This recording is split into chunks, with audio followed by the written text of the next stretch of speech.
우리 옆 사람에게 인사하겠습니다. 예수 안에서 축복하고 사랑합니다. 인사하겠습니다. 네. 코로나 때문에 많은 시간들을 이제 어렵게 보내고 있는데 오늘 시청에서 공무원분이 왔다 가시면서 오늘이 마지막이라고 이런 말씀을 하시고 가시더라고요. 그래서 다음 주에는 안 오시나 봅니다. 그것과 상관없이 코로나는 주의하시고요. 주의하시고 예배를 드리는 사람, 예배를 성공하는 사람은 사망을 이기는 사람입니다. 생명으로 충만한 사람인 것입니다. 오늘 말씀을 살아있는 자의 하나님이라고 하는 제목으로 같이 나눌 것인데, 살아있다라고 하는 것이 무엇일까? 이 말씀 속에서 우리 한번 같이 보겠습니다. 32절만 한 번 더 보시겠습니다. 22장 32절만 한 절 더 보시겠습니다. 같이 합독하시겠습니다. 시작. 나는 아브라함의 하나님이요 이삭의 하나님이요 야곱의 하나님이로라 하신 것을 읽어보지 못하였느냐? 하나님은 죽은 자의 하나님이 아니요 살아있는 자의 하나님이시니라 하시니. 아멘. 여기서 말씀이 산자의 하나님이라고 말씀하시지 않고 살아있는 자의 하나님이라고 말씀하십니다. 산자의 하나님이 아니다.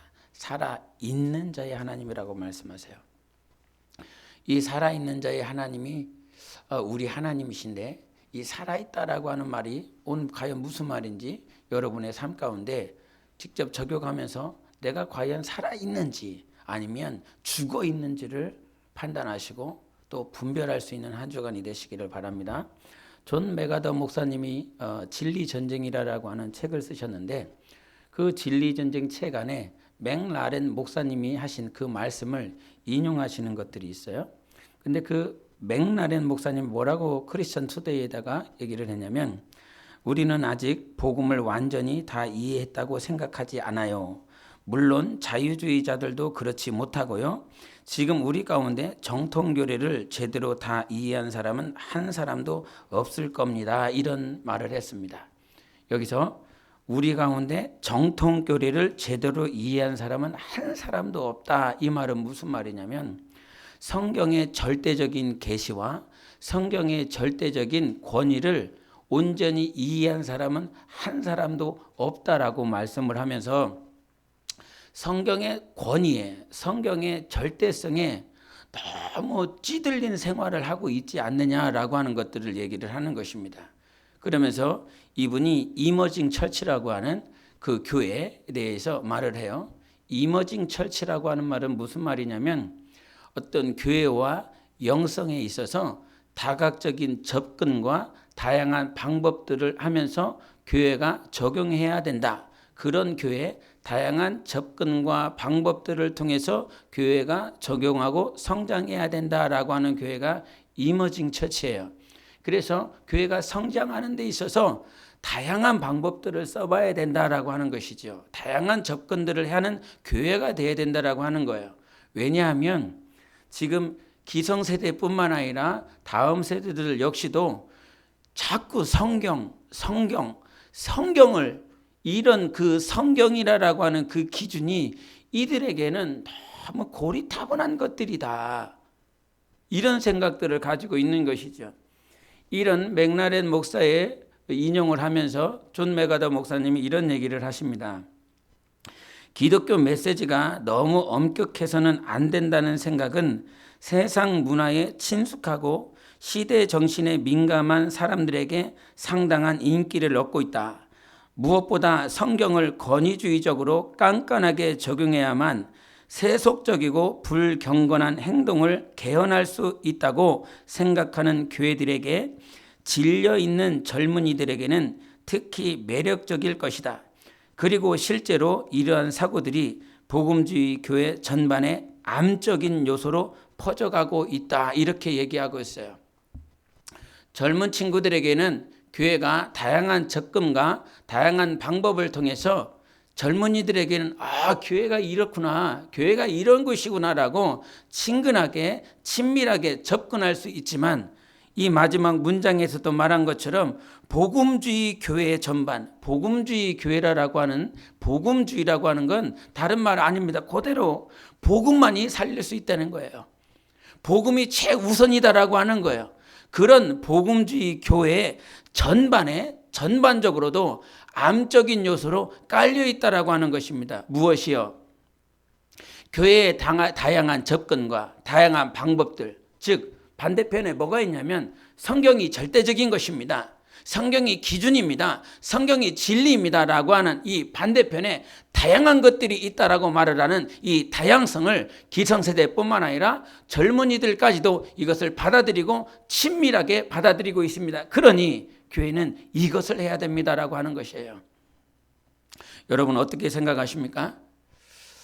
제가 지난 주간에 한 강좌를 이렇게 보면서 메시아닉 관점에서 본 유대인과 아랍 그리고 중동이다라고 하는 책을 쓰신 아브너 보스키라라고 하는 그분의 얘기를 듣게 되었는데, 그분은 메시아닉 유대인입니다. 즉 예수 그리스도를 영접한 유대인입니다.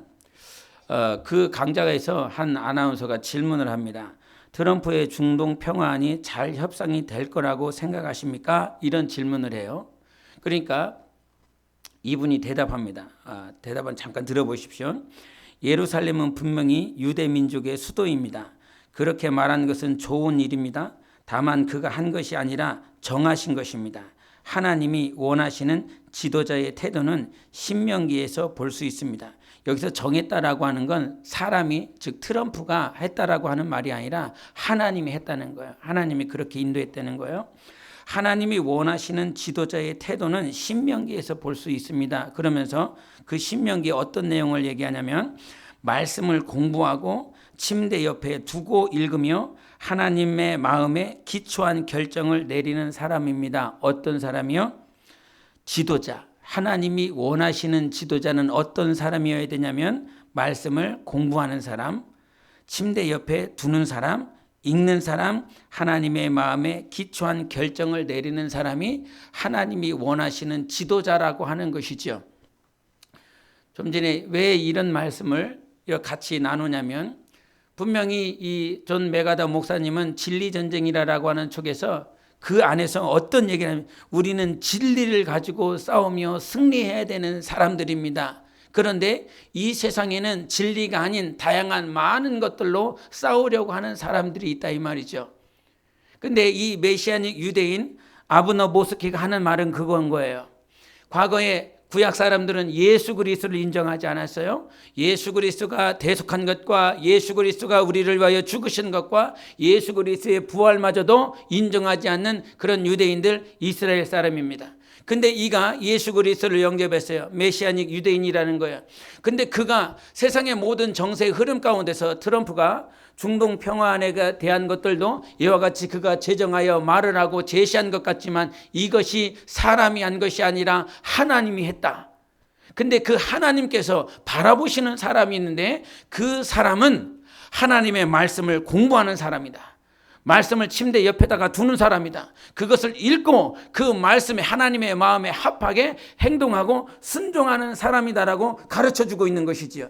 여러분, 우리가 오늘 해야 될 것이 있습니다. 그것이 신명기 17장 18절의 말씀인데 여러분 한번 펴서 같이 보겠습니다. 신명기 17장 18절의 말씀이에요. 신명기 17장 18절을 한번 펴셔서 같이 보시겠습니다. 우리 함께 합독하시겠습니다. 시작. 그가 왕위에 오르거든 이 율법서의 등사본을 레위 사람 제사장 앞에서 책에 기록하여 평생에 자기 앞에 두고 읽어 그의 하나님 여호와 경외하기를 배우며 이 율법의 모든 말과 이 규례를 지켜 행할 것이라. 아멘. 뭐라고 말씀하면 단 두 가지의 조건을 말씀하세요. 우리가 여기에 보면 동사가 네 가지가 나와요. 어떤 동사가 나오냐면 옆에 두라라고 하는 푸시 나와요. 읽어야 된다라고 하는 리딩이 나오고요. 그 다음에 조금 지나면 배우다라고 하는 learn이 나오고, 그 다음에 나오면 지켜 행할 것이다, keep and obey가 나와요. 그래서 4개의 동사가 나오는데 이 4개의 동사 가운데서 가장 중요한 건 2가지였어요. 옆에 두라. 할렐루야. 무엇을요? 말씀을 옆에다가 두라. 그리고 그 말씀을 두고 어떻게 하라고 하는 것입니까? 읽으라라고 하는 거예요. 그래서 내 삶 가운데 말씀을 두고 그 말씀을 읽으면 하나님 경외하는 것들을 배우게 된다는 거예요. 읽으면 배우게 되고, 읽으면 내가 어떠한 하나님의 말씀을 지켜 행해야 될지 알도록 하나님께서 해주시겠다라고 하는 거예요. 그래서 신앙이라고 하는 건, 또 신앙생활이라고 하는 건 내 옆에 무엇을 둘 거냐라고 하는 문제인 것입니다. 내 옆에 다윗과 같이 하나님 마음에 합한 사람을 둔다면 여러분은 영적 생활, 신앙생활 최소한 성공할 수 있습니다. 그러나 내 옆에 거룩하지 않고 불경건하고 하나님과 상관없는 사람들을 내 옆에 많이 두면 둘수록 여러분의 삶은 패망으로 달려갈 것입니다. 호세아서에도 말씀하신 것처럼 하나님 아는 지식이 없어서 이스라엘 백성들이 망했습니다. 이 신명기라고 하는 말씀은 출애굽 나온 그 백성들에게 다시 한번 광야에서 모세가 자기의 죽음 앞에 두고 백성들을 향하여 다시 한번 경고하는 말씀입니다. 이스라엘의 왕을 너희들이 선택할 때 이 왕은 하나님의 말씀을 옆에다가 두는 자, 그리고 읽는 자, 하나님 경외하기를 깨닫고 배우는 자, 그리고 하나님께서 주신 그 규례를 지켜 행하는 자가 이스라엘 왕이어야 된다라고 말씀해 주셨어요. 베드로전서에 하나님께서 우리를 왕같은 제사장이라고 말씀해 주셨습니다. 왕으로 살아야 된다라고 한다면 우리가 해야 될 것이 있습니다. 여러분 옆에 지금 무엇이 있습니까? 여러분 삶으로 돌아가면 여러분 영혼을 이끌어줄 그 무엇이 있습니까? 여러분 가정, 여러분의 자손들을 이끌어줄 것이 무엇이 있습니까? 하나님은 우리에게 말씀하십니다. 세상에 다른 것들이 아니라 그 신명기 17장 앞절에 보면 너희들은 말을 많이 두지 말라고 그래요. 국방력을 말을 하는 것입니다. 경제를 말을 하는 것입니다. 물질의 부유함을 말을 하는 것입니다. 그리고 많은 아내를 두지 말라 이런 말을 합니다. 음란함과 음욕 가운데서 자기의 삶을 패망으로 이끌지 말도록 아내도 많이 두지 말고 말도 많이 두지 말고, 즉 자기 자신이 이 세상에서 자랑거리로 삼을 수 있는 모든 것들은 다 버리고 이 세상의 모든 것들은 다 자취하고 네 삶에 가장 먼저 옆에 두어야 될 것은 하나님께서 우리에게 주신 말씀이라고 하는 것입니다. 여러분, 진리라고 하는 이 전쟁에서 이길 수 있는 유일한 방법은 다양한 방법, 다양한 접근을 우리에게 두는 것이 아니라 여러분 옆에 말씀을 두는 것입니다. 그러므로 그 말씀을 두는 자들은 분명히 왕같은 제사장으로 살아갈 것이지만 말씀이 없는 사람들은 절대 왕으로서 제사장으로서 살아갈 수가 없습니다. 우리 한국교회에 초대 순교자가 있습니다. 누구시죠? 토마스 선교사입니다. 이 토마스 선교사는 원래 중국 선교를 하기 위해서 중국 내륙으로 이 선교하기 위해서 오신 선교사예요. 그런데 이 중국 땅에 오자마자 자기 아내가 죽습니다. 병으로. 정말 마음에 수많은 아픔들도 있고 또 선교사들 가운데서 이 알력 싸움들이 있었어요. 그래서 안 되겠구나. 그러면서 자기 고향으로 돌아가려고 그랬습니다. 그런데 자기가 돌아가려고 할 때에 이 중국이 아닌 조선 땅에 복음을 받아들이지 않는 사람들이 널려 있습니다. 그러면서 그런 소식을 들으면서 이 마음에 하나님께서 조선 땅으로 가자, 조선으로 가자, 그런 마음을 주세요. 그래서 제너럴 셔먼호를 타고 대동강을 향해서 갑니다. 대동강에서 향해 가다가 그만 배가 이 모래밭에 이렇게 묻히는 사건이 벌어져요. 그래서 조선 군사들이 활로 불로 쏩니다. 제너럴 셔먼호가 불타버립니다. 그 불타는 그 순간에 뛰어내리면서 자기가 가지고 있는 쪽복음서를 가지고 내려옵니다. 그 3권의 쪽복음서를 누구에게 던지냐면 최치량에게 던집니다. 그래서 그 최치량이 쪽복음서를 들었는데 자기가 집으로 가지고 들어갔어요. 성경을 가지고 들어간 거예요. 그런데 그 당시는 이 성경을 가지고 소지하는 것이 금지가 되어 있습니다. 그래서 금지가 돼서 이것을 가지고 있으면 잡혀가서 감옥살이를 해야 되니까 이것들을 가지고 있지 않고 박영식이라고 하는 평양성을 지키고 있는 영문주사라고 하는 그 박영식에게 그것을 넘겨버립니다. 그런데 그때 그 박영식은 자기 집에 도배를 해야 될 벽지를 구하고 있었어요. 근데 그 쪽복음서 성경의 이 세 권은 한지로 아주 질량이 좋은, 이게 질이 좋은 그 한지로 되어 있었습니다. 그래서 야, 다른 걸로 하지 말고 이 한지 가지고 우리 집을 도배하자. 그래서 도배를 시작합니다. 한 장 한 장 낱장을, 그 당시에는 우리는 이게 폴로 묶어져 있지만 그 당시에는 이렇게 매듭으로 묶어져 있었습니다. 그래서 그 매듭을 풀러서 그 한 장씩 한 장씩 떼서 벽을 도배를 합니다. 그리고 이게 한지가 너무 좋으니까 천장에도 붙입니다. 그리고 바닥에도 붙입니다. 온 사방이 하나님 말씀이에요. 아, 너무 좋은 집이지요. 여러분 집은 어떤 집으로 되어 있어요? 벽지가. 에? 그것처럼 좋은 벽지가 없는 거예요. 그러면서 누가 복음을 전하지 않았어요. 누가 예수에 대해서 가르쳐주지 않았어요. 그 쪽복음서를 방바닥과 천장과 그 벽에 다 붙이고 나서 보이는 모든 것들이 하나님의 말씀인 거예요. 그러면서 자기의 간증이 그래요. 나는 그 말씀들, 벽에 방바닥에 있었던 말씀을 보면서 예수 그리스도를 알게 되고 예수 그리스도를 영접하게 되었다고. 그러면서 그 집은요, 그렇게 사방이 하나님의 말씀으로 도배된 곳이에요.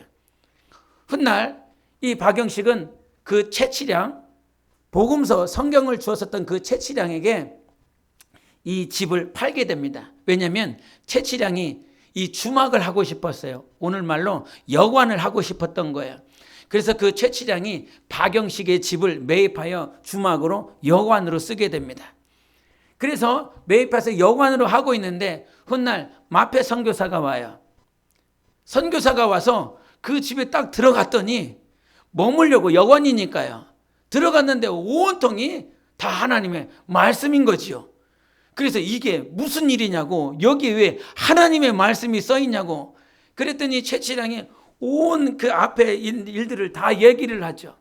그러면서 채치량이 이거는 하나님이 하신 것이다, 사람이 한 것이 아니다. 그러면서 채치량도 예수 그리스도를 영접해요. 그리고 거기서 예배가 시작되어지지요. 예배 처음 평양 땅에 그 예배 처소가 그렇게 진행이 되고, 이젠 예배 드리는 사람들이 늘어나면서 그곳 이름이 널다리꼴이었는데, 그 널다리꼴 옆에 그 예배 처소 교회를 할 자리를 딱 매입을 합니다.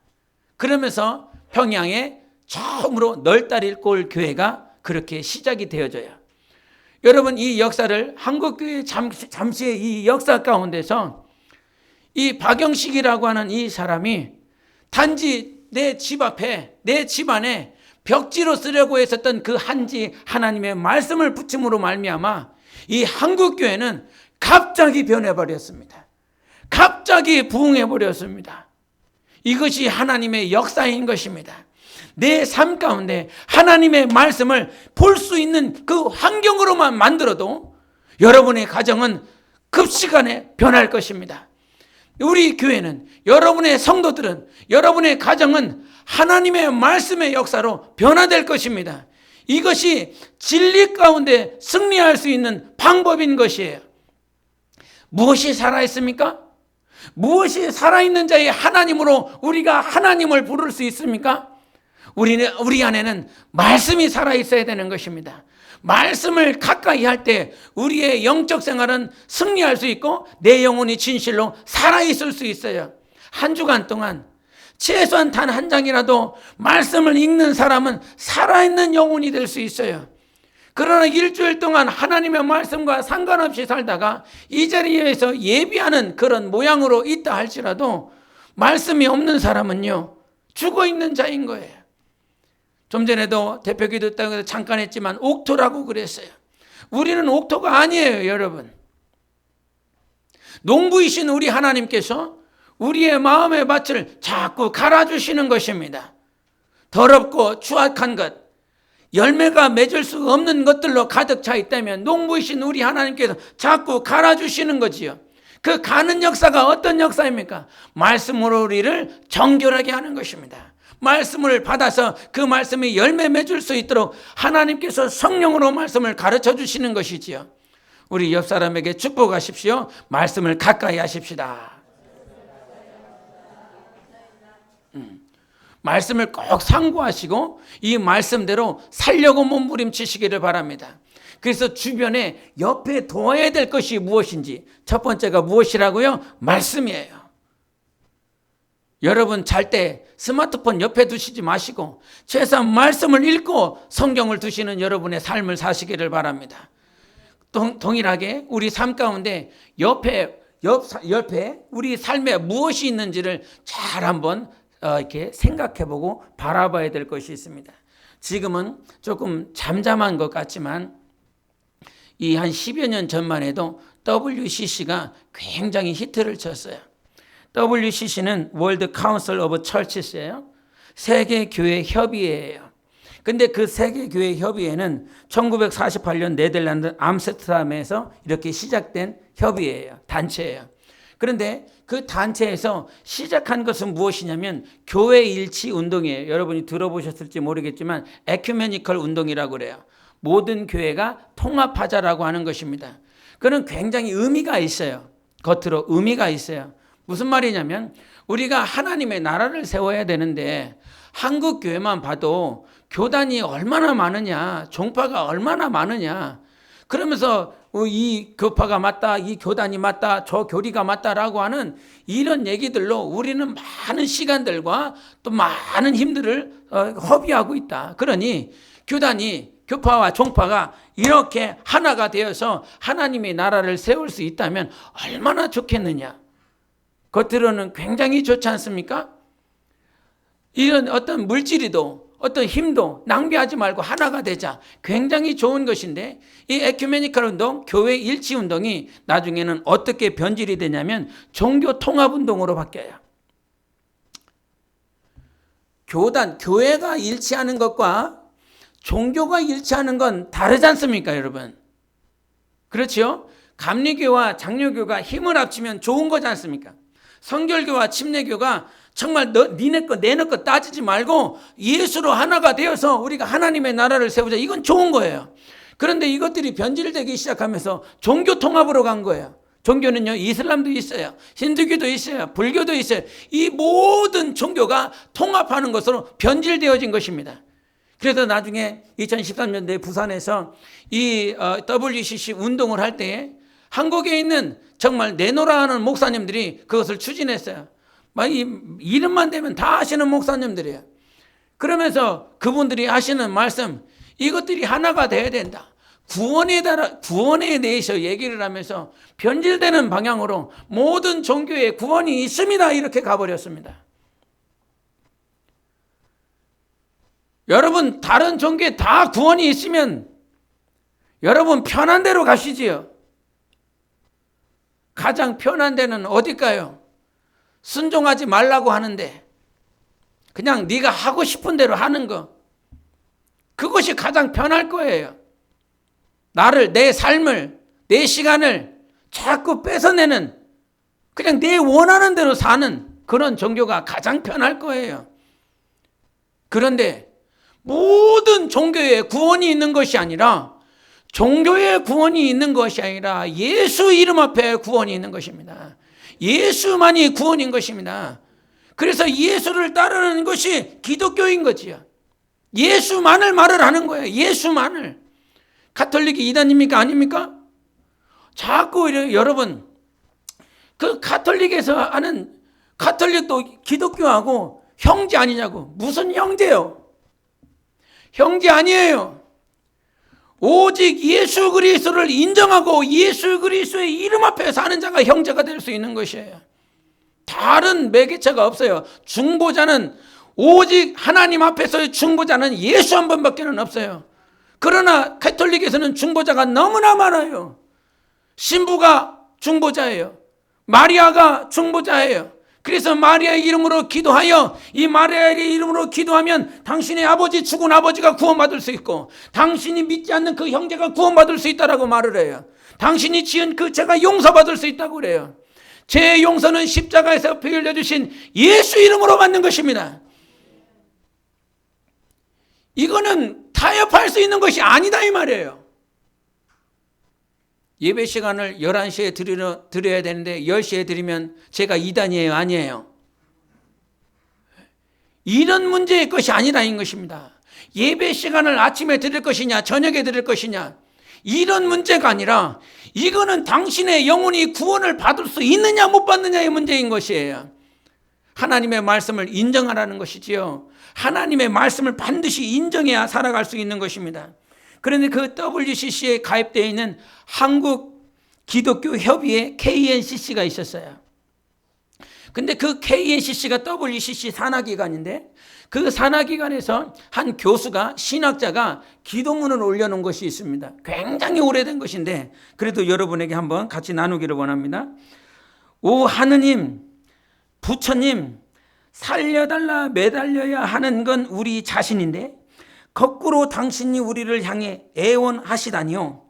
무력한 당신, 한없이 작은 당신, 아직도 십자가에서 내려오지 못하는 당신, 한 중생이라도 더 구제하기 위하여 극락 언저리를 서성대는 당신, 땅바닥에 납작 엎드려 아래로 아래로 오랜 세월 흐르는 강물은 바로 당신의 눈물입니다. 사랑이고 자비입니다.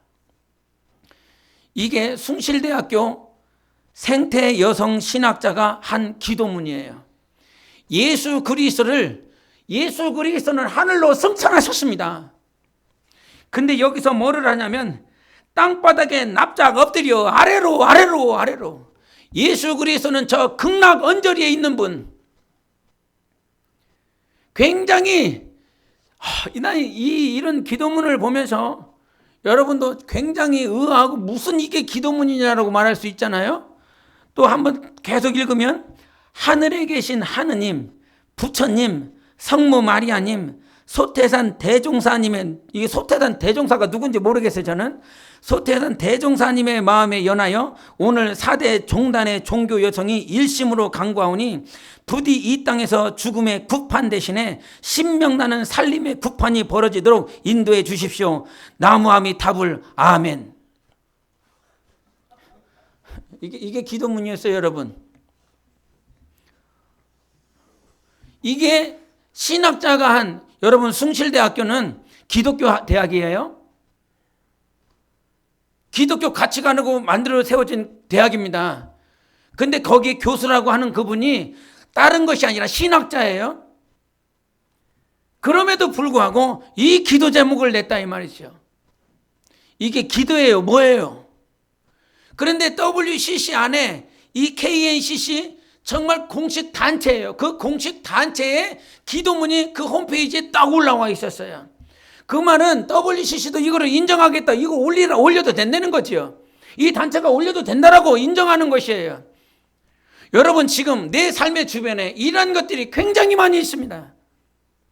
무엇과 싸우냐고요? 여러분 진리를 가지고 싸우세요. 진리를 위해서 싸우기도 바쁜 시대인 것입니다.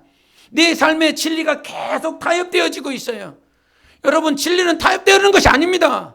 당신 영혼이 부활할 것이냐 말 것이냐의 문제인 거예요.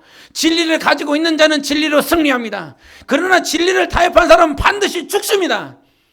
바리새인들, 사두개인들을 향하여 주님이 뭐라고 진단하시냐면 저들은 하나님의 영광보다 사람의 영광을 기뻐하는 자라고 그러셨어요.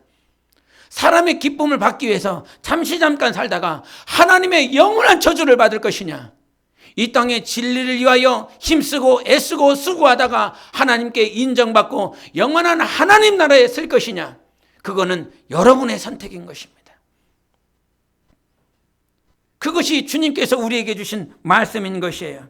그래서 평생에 여러분 살 때 하나님의 말씀, 그 진리를 붙들고 살아가는 여러분 되시기를 바랍니다. 여러분이 들어보셨을 법한 조정면 목사님이 계세요.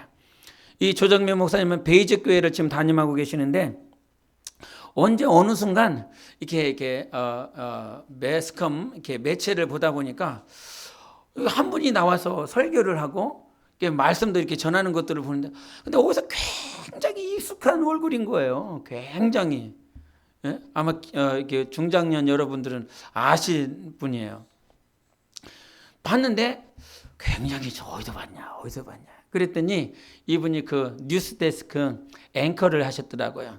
특파원도 하고. 그러면서 그 MBC 뉴스데스크 알아요? 우린 TV가 없어서 아실지 모르겠습니다. 근데 그 앵커를 하신 분이에요. 근데 이분이 연세대학교 정치외교학과를 나오고 동대학원을 나왔어요. 그리고 MBC에 이렇게 취직이 돼서 그 일들을 하는데 이분의 간증을 이렇게 보면서 47살에 영접하셨더라고요. 47살에.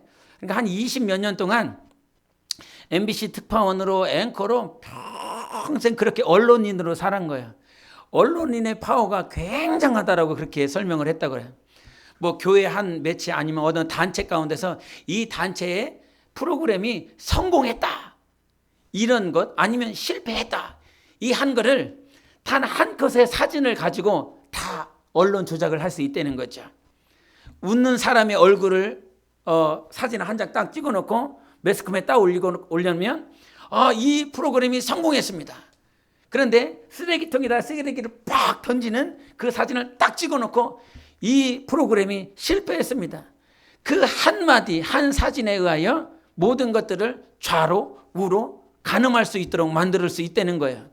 근데 47년 동안 그가 살면서 당신은 잘 모르겠어요. 불교 쪽 용어이기 때문에 잘 모르겠는데 불교 용어를 다 외우고요. 불교 교리를 다 암송하면서 산 사람이래요. 근데 와이프는 어떤 사람이냐면 모태신앙이라는 거죠. 모태신앙 조심하세요. 제발 모태신앙 조심하세요. 모태신앙이라고 하지를 말든가. 모태신앙이라고 하면서 나무아미타불하고 결혼할 거면 어떡하겠냐는 거예요. 그래서 결혼했대요. 근데 와이프가 남편을 만나서 아주 지극정성으로 섬기더래요. 교회도 안 가고. 그래서 자기가 원하는 대로 와이프가 다 해주더라는 거야. 근데 당신이 이제 예수 믿기 1년 전부터 이제 이사를 했는데 이사한 바로 집 앞에 아주 큰 교회가 있더래요. 당신은 원래 당신 표현이 그래요. 주일이 아니라 일요일 날 자기는 골프 연습을 하러 이렇게 가는데 그날따라 골프장에 문이 닫혀서 이게 다시 돌아와야 되는데 이 아내가 이제 기도하고 1년 전부터 이렇게 바뀐 거예요. 바뀌면서 교회를 간다고 그러는데 이놈의 여편네가 표현이 이놈의 여편네가 교회를 가는 건지 아니면 어떤 놈을 만나러 가는 건지 의심이 들더래요. 그 주일날. 그래갖고 에라 가보자 한번. 교회를 가봐서 이놈의 여편네가 교회를 가는 것이 맞는지 틀리는지 한번 확인을 해보자. 그래갖고 골프백을 들고 교회를 갔다는 거죠. 교회를 갔더니 처음 보는 거예요. 처음 교회라고 하는 곳에 들어갔대요. 들어갔는데 저 단상 앞에는 이상한 소리를 하는 사람들이 있더라는 거예요. 알아듣지 못하는 사람들. 자기의 판단했을 때 저기는 미친 사람들, 고칠 수 없는 사람들이 단상에 있더라는 거예요. 근데 그 단상 밑에는 이것들도 미치긴 미쳤는데 가능성이 없는 사람들이 단상 밑에 있고, 그나마 자기가 봤을 때 이 교회 가장 끄트머리, 가장 저기 뒤에 있는 사람들 말하는 거예요. 뒷줄 한 두세 줄 앞쪽으로 오세요. 완전히 미쳐버리세요. 근데 그 뒷줄은 자기가 판단했을 때 그래도 좀 고칠 수 있는 가능성이 있는 사람들. 근데 그 고칠 수 있는 가능성 있는 사람들 그 줄에 자기 와이프가 있더라는 거죠. 다행이다. 고칠 수 있겠다.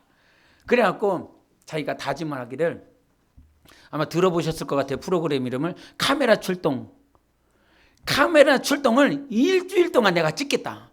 그래갖고 이거를 뉴스데스크에 올리겠다. 그러면서 작심을 하고 이 교회의 비리 잘못된 것들을 일주일 동안 찍기로 결심을 하고 3일째 찍었대요. 이제 매일 나가는 거죠. 새벽부터. 나갔는데 사흘째 되는 날 딱 앉았는데 앞에서 이게 새벽에 찬양이 일어나고 계속 성가대가 찬양하고 찬양이 들려지기 시작하는데 앉으니까 와이프도 있는 거죠. 있는데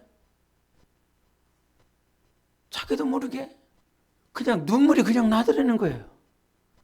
그냥 눈물이. 주책이다. 그러면서 눈물을 딱 와이프한테 안 들키고 옆에 사람들 안 들키려고 그냥 눈에 그냥 가시가 들어간 것처럼 그냥 눈물을 닦기 시작하는데 조금 지나니까 알 수 없는 폭포수와 같은 눈물이 무아 흐르되는 거죠. 이게 이제 숨겨볼 수 없는 상황이 된 거예요. 다른 사람들에게 숨길 수 없는 상황으로 눈물이 계속 흐르다는 거죠. 그러면서 카메라 출동해서는 안 되겠다.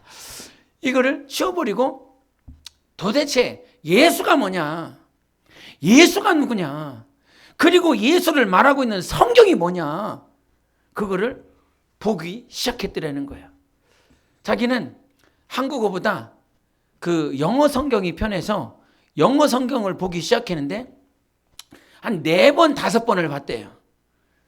4번, 5번을 보면서 자기가 결론 내린 것이 있는데 예수만이 진짜다.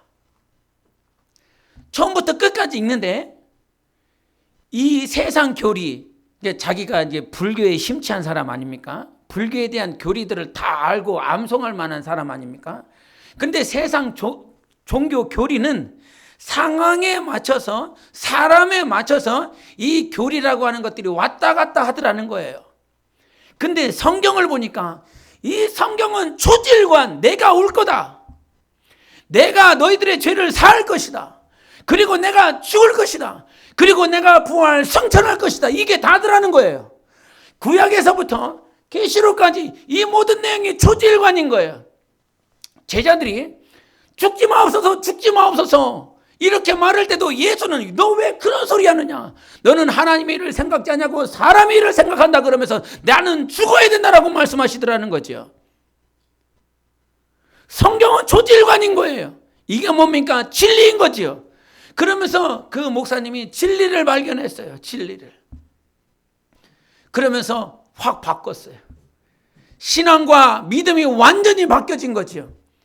와이프가요, 그 앵커고 아나운서기 때문에 강남 술집 가장 좋은 곳만 다녔대요. 술판에 노래에 가장 좋은 곳에서 술 먹고 마시고 그런 술에 쪄들어갖고 들어온 그 남편의 발을 씻기면서 1년 전부터 기도한 게 있대요.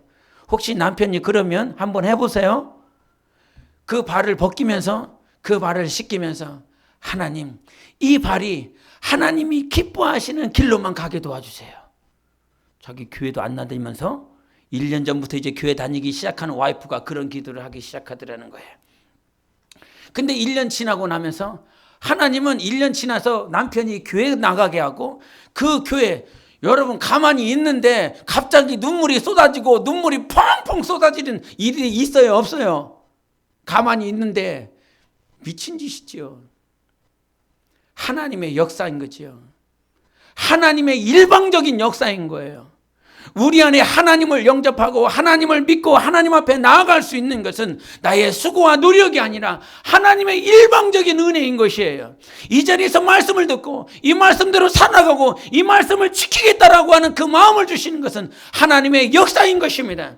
그래서 하나님의 역사로 우리가 믿음이 있는 것이고 우리가 변화된 것이에요.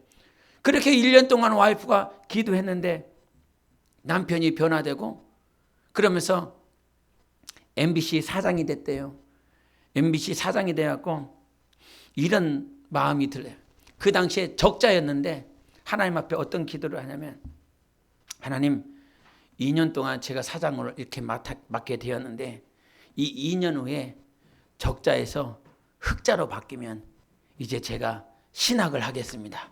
이 말은 무슨 말이에요? 목사를 하겠다는 거예요. 그래서 2년 동안 했는데 진짜 적자 그렇게 벗어나지 않았었던 MBC의 적자가 흑자로 이렇게 바뀌어지고 코스닥에 상장이 되는 그런 일들을 바꿔놓으셨다는 거죠. 그러면서 목사가 돼야 되겠다. 와이프한테 얘기를 했대요. 그랬더니 이 모태신앙인 와이프는 어떻게 반응을 해요? 여러분처럼 할렐루야!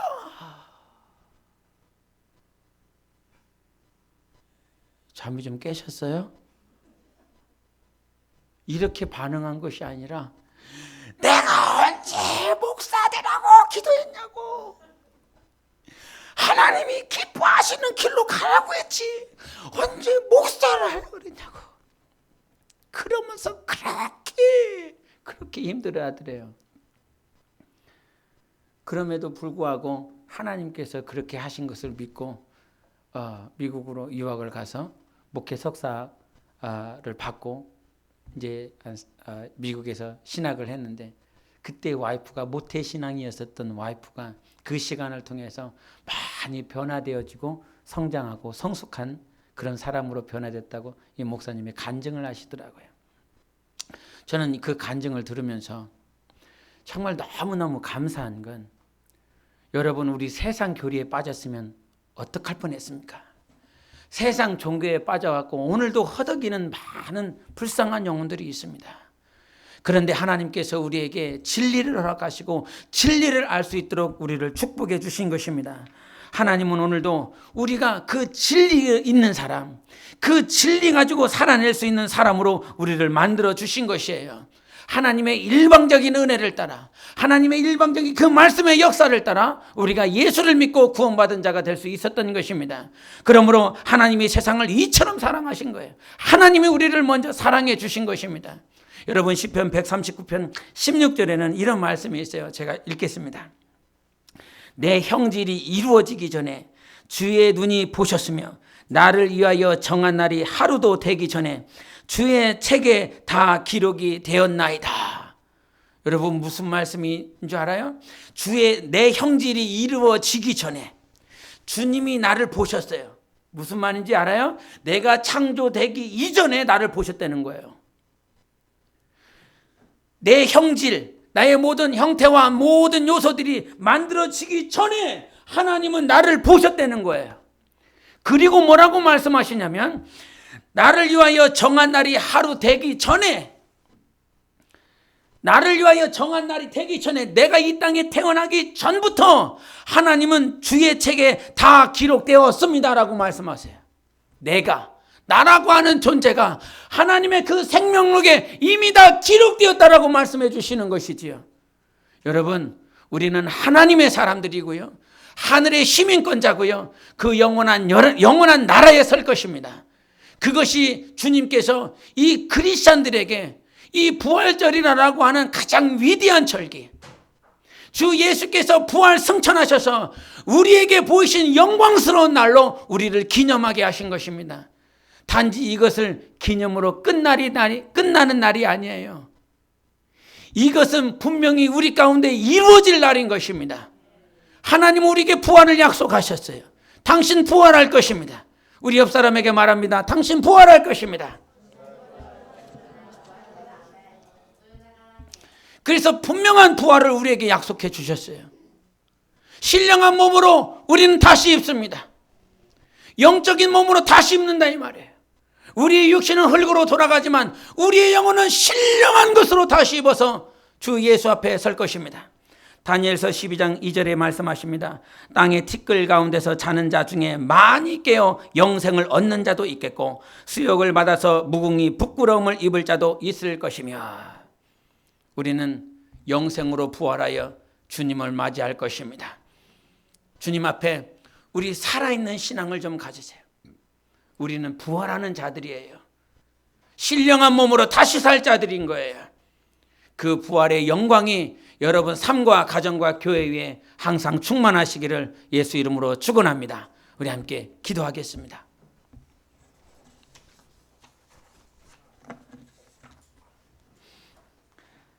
하나님은 우리에게 부활을 약속해 주셨습니다. 여러분 옆에 무엇을 두고 살 것입니까? 하나님의 말씀을 두십시오. 진리를 두십시오. 살아있는 믿음을 두십시오. 이 세상 가운데 우리가 반드시 이겨야 될 것이 있다라고 한다면 세상과 타협하지 않고 진리를 온전히 붙잡는 것입니다. 예수가 진리입니다. 예수가 길입니다. 예수가 생명인 것입니다. 이 진리를 위해서 싸우게 도와주시고 세상과 타협하지 않고 오직 진리를 위하여 살아갈 수 있는 우리 모두가 될 수 있도록 하나님 나를 이끌어 주시옵소서. 하나님 나를 성령으로 이끌어 주셔서 승리하는 영적 생활을 할 수 있도록 우리 함께 예수의 외치고 기도하시겠습니다.